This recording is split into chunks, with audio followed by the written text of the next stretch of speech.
নমস্কার বন্ধুরা, উর্মির রান্নাঘরে আপনাদের স্বাগত। আমার আজকের রেসিপি পেঁপের তরকারি। আসুন তাহলে দেখে নেওয়া যাক আজকের এই ভিডিওটি। এর জন্য আমি আগের দিন রাত্রিবেলা ছোলা ভিজিয়ে রেখেছি। আলু পেঁপে কেটে নেওয়া হবে।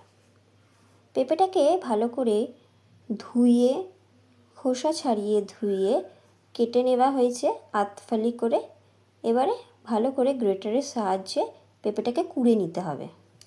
আলুও ছোট ছোট টুকরো করে ডুমো ডুমো করে কেটে নিতে হবে। এবারে কড়াইতে তেল দিয়ে জিরে ফোড়ন, শুকনো লঙ্কা, তেজপাতা ফোড়ন ও ছোট এলাচ থেতো করে দিয়ে দিয়েছি। ফোড়ন হয়ে গেলে হলুদ গুঁড়ো দিয়ে আলু টুকরো করে কেটে রাখা আলুটা এর মধ্যে দিয়ে ভালো করে ভেজে নিতে হবে। নুন দিয়ে দিতে হবে। আগে থেকে ভিজিয়ে রাখা ছোলাটাও এর মধ্যে দিয়ে ভালো করে কষিয়ে নিতে হবে। এরপরে পেঁপেটা এর মধ্যে দিয়ে দিতে হবে।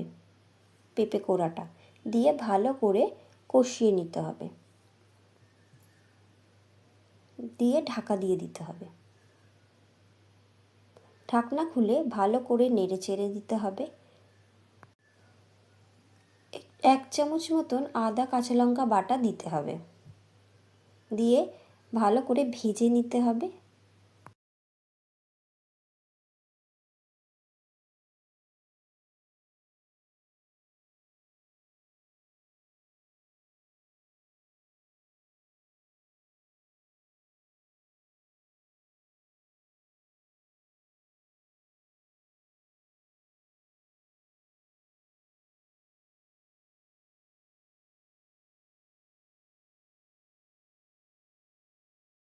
এবারে স্বাদ অনুযায়ী চিনি দিয়ে দিতে হবে।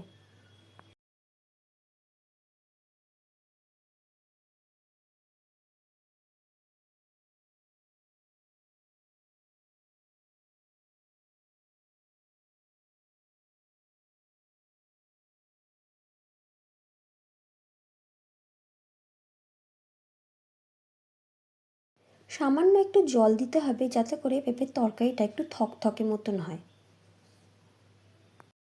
হয়ে গেছে আজকের আমার রেসিপি ছোলা দিয়ে আলু পেঁপের তরকারি।